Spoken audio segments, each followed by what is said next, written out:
मैं सभी विद्यार्थियों का फिर से स्वागत करता हूं जीएचएस क्लासेस में। आज हम कंप्यूटर के टाइप के टॉपिक पर आगे बढ़ेंगे। देखिए, अभी तक हमने कंप्यूटर के टाइप में मैंने आपको बताया था पिछले लेसन में या पिछले वीडियो में कि कंप्यूटर के टाइप कौन कौन से होते हैं। हमने पहला टाइप किया था आकार के आधार पर कंप्यूटर। तो उसमें मैंने आपको फर्स्ट बताया था आकार के आधार पर कंप्यूटर में माइक्रो कंप्यूटर, जिसको हम घरों में ज़्यादातर यूज़ करते हैं, उसके बारे में बताया था। अब देखिए सेकंड जो हमारा है वो है, सेकंड हमारा है मिनी कंप्यूटर। फर्स्ट था माइक्रो, सेकंड मिनी कंप्यूटर। आज इसके बारे में चर्चा करेंगे हम। फर्स्ट हम माइक्रो कर चुके हैं, सेकंड मिनी कंप्यूटर, फिर आपको बताया था मेन फ्रेम कंप्यूटर थर्ड, और फोर्थ था सुपर कंप्यूटर। तो आज हम इन तीनों के बारे में पढ़ेंगे। तो देखिए मिनी कंप्यूटर का क्या, किस तरीके से इसका प्रयोग होता है, क्या इसके प्रकार हैं, इनके बारे में हम समझेंगे। मिनी कंप्यूटर मेन फ्रेम की तुलना में, यानी कि जो थर्ड है हमारा, उससे क्या होता है, ये कम शक्तिशाली या कम साइज में कम होता है। मेन फ्रेम की तुलना में, यानी कि मेन फ्रेम कंप्यूटर की तुलना में सस्ते, यानी कि सस्ता भी होता है ये, सस्ते, कम शक्तिशाली, कम शक्तिशाली है, और साइज में भी कम होता है, यानी कि इसका साइज भी कम होता है। तो आप इसे समझ गए होंगे मिनी कंप्यूटर। हम सेकंड कंप्यूटर जो साइज का टाइप पढ़ रहे थे उसमें सेकंड कंप्यूटर है, और ये साइज में कम, मेन फ्रेम की तुलना में सस्ते और कम शक्तिशाली होते हैं, यानी कि सेकंड प्रकार का है। और इसका 1960 में इसका जो विकास हुआ है, यानी 1960 में इसको, या इसका उद्भव माना जाता है, या विकास होना इसका शुरू हुआ। और इसमें क्या है, इसको अनेक प्रकार के लोग, यानी कि अनेक लोग एक साथ प्रयोग में या उपयोग में ले सकते हैं, अनेक लोग उपयोग में ले सकते हैं।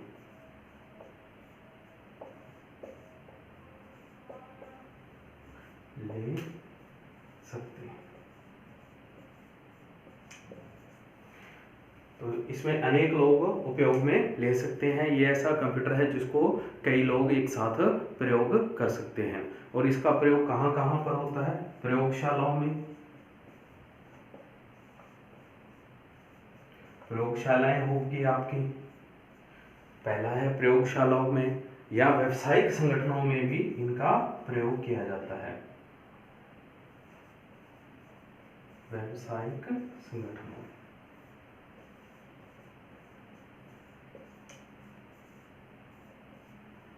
अब ये कौन कौन से होते हैं व्यावसायिक संगठन, जैसे बैंक हो गया आपका, और बैंक या रेलवे, और रेलवे में क्या होता है, आरक्षण, यानी कि आप क्या कहते हैं, बुक टिकट, यानी कि बुकिंग। काउंटर होते हैं, उन पे जो कंप्यूटर लगे होते हैं वो एक सर्वर कंप्यूटर के साथ जुड़े होते हैं, यानी कि वो एक सीपीयू के साथ, एक सर्वर सीपीयू के साथ जुड़े होते हैं। तो इसी को हम क्या कहते हैं, हम इसको मिनी कंप्यूटर में रखते हैं। तो यहाँ तक आप समझ गए होंगे। नेक्स्ट है, ये सबसे पहला 1965 में, यानी कि इसका जो पहला कंप्यूटर बना है वो 1965 में, कौन सा बना, 1965 में इसमें पीडीपी 8 का आविष्कार हुआ।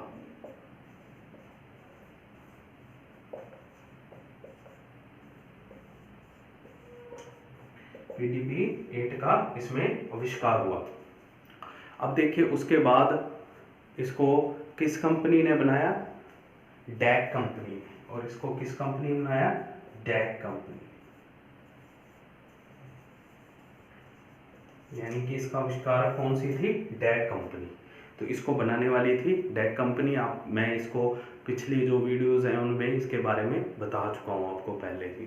अन्य कौन कौन से हैं वो देखिए, HP 900, यानी कि HP जो 900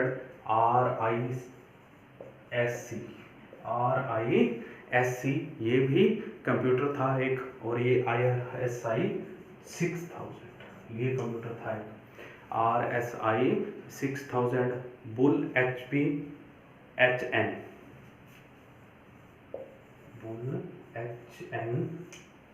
और बुल HN DAX2 ये भी एक कंप्यूटर का इसका प्रकार था। तो ये तो था मिनी कंप्यूटर, और ये मेन फ्रेम की तुलना में सस्ते और कम शक्तिशाली थे। अब नेक्स्ट हम देखते हैं थर्ड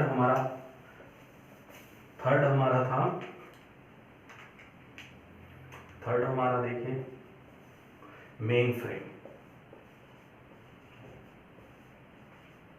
या मेन फ्रेम जिसको हम बोल देते हैं, ये मेन फ्रेम कंप्यूटर था और इसका आविष्कार 1950 में हुआ, यानी कि 1950 में इसका आविष्कार हुआ।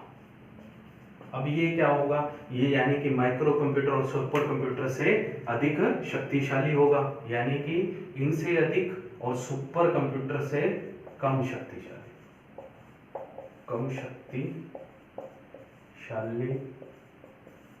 कीमत में कम होगा, यानी कि कीमत में कम, यानी कि इसकी कीमत भी कम होगी और साइज में भी ये छोटा होगा। किससे? इन दोनों कंप्यूटरों से बड़ा लेकिन सुपर कंप्यूटर से छोटा साइज में, और इनसे कार्य करने की क्षमता भी इसकी ज़्यादा होगी इन दोनों कंप्यूटरों से, लेकिन सुपर कंप्यूटर से कम होगी।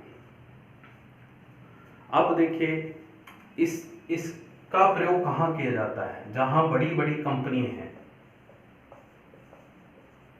यानी कि जहां बहुत बड़ी कंपनी है, बिग कंपनी आप लिख सकते हैं, बिग कंपनी, जिनमें क्या होता है कि कर्मचारियों के भुगतान, यानी कि कर्मचारियों का बहुत बड़ी डाटा या कर्मचारियों का भुगतान, सैलरी जो दी जाती है या वेजेस पेड की जाती है, उसका इसमें प्रयोग किया जाता है कर्मचारियों का भुगतान करने के लिए, यानी कि कर्मचारियों का भुगतान करने के लिए इसका प्रयोग किया जाता है, और कर्मचारियों का विवरण लिखने के लिए, विवरण भी इसके अंतर्गत आ सकता है, यानी कि कर्मचारियों का विवरण लिखने के लिए।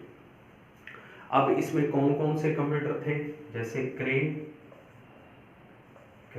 फर्स्ट, यानी कि एक तो क्रे फर्स्ट, और फिर इसका था IBM 4381, IBM 4381, एक ये हो गया, और इसमें ICL 39 ये हो गया, ICL 39, यूनिवैक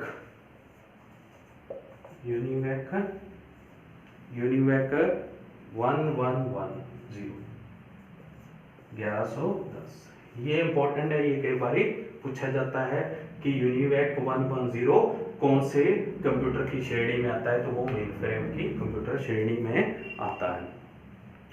अब देखिए लास्ट है इसका, इस जो साइज की बात कर रहे हैं उसमें कौन सा कंप्यूटर लास्ट बचा हमारा? Super computer. तो देखिए हमारा super computer fourth super computer. अब देखिए इसका जो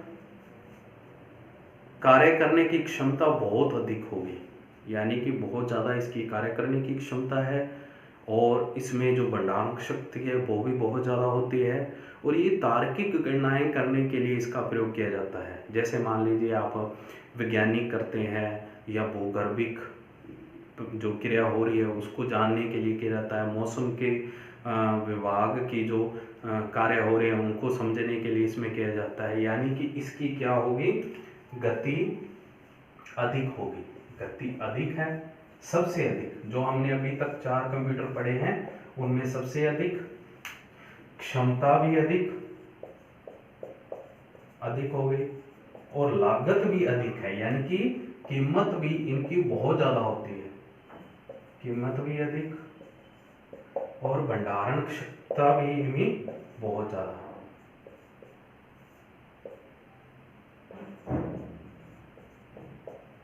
ये भी अधिक होगी।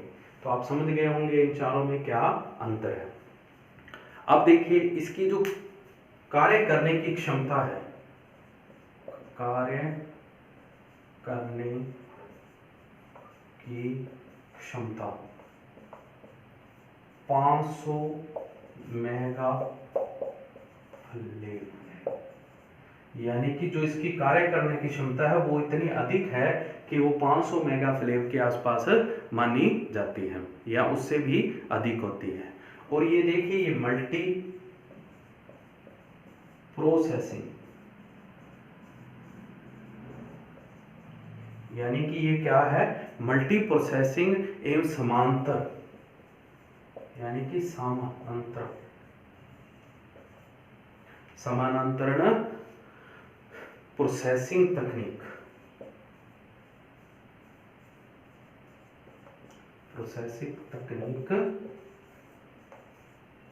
यानी कि इसमें जिस तकनीक का प्रयोग किया जाता है वो सब प्रोसेसिंग तकनीक का प्रयोग होता है। इसमें प्रोसेसिंग तकनीक यानी कि मल्टी प्रोसेसिंग, इसमें बहुत ज्यादा प्रोसेसर लगे होते हैं और ये कई कार्य एक साथ कर सकता है। अब इनका प्रयोग कहाँ कहाँ हो सकता है, या आप इसको ऐसे भी लिख सकते हैं, इसमें अनेक सीपीयू, यानी कि इसमें अनेक सीपीयू, सेंट्रल प्रोसेसिंग यूनिट जिसको हम बोलते हैं, अनेक सीपीयू समानांतर में लगे होते हैं।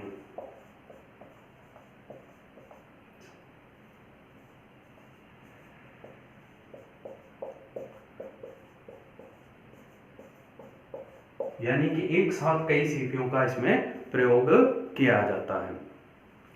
और ये किस किस विभाग में काम आता है, मौसम की जैसे गणनाएं हैं, मौसम विभाग, विज्ञान के वैज्ञानिक इसका प्रयोग करते हैं, वैज्ञानिक इसका प्रयोग करते हैं, वैज्ञानिक हो गया। और अंतरिक्ष की गणनाएं करने के लिए या अंतरिक्ष जो प्रक्रियाएं होती हैं उसका अंतरिक्ष के प्रयोग, यानी कि जो भी हैं, जैसे आपने चंद्रयान 2 की जो प्रक्रिया है उसके बारे में पढ़ा होगा, तो उसमें भी इन कंप्यूटर सुपर कंप्यूटरों का प्रयोग किया जा रहा है। अब विश्व का पहला, यानी कि विश्व का पहला सुपर कंप्यूटर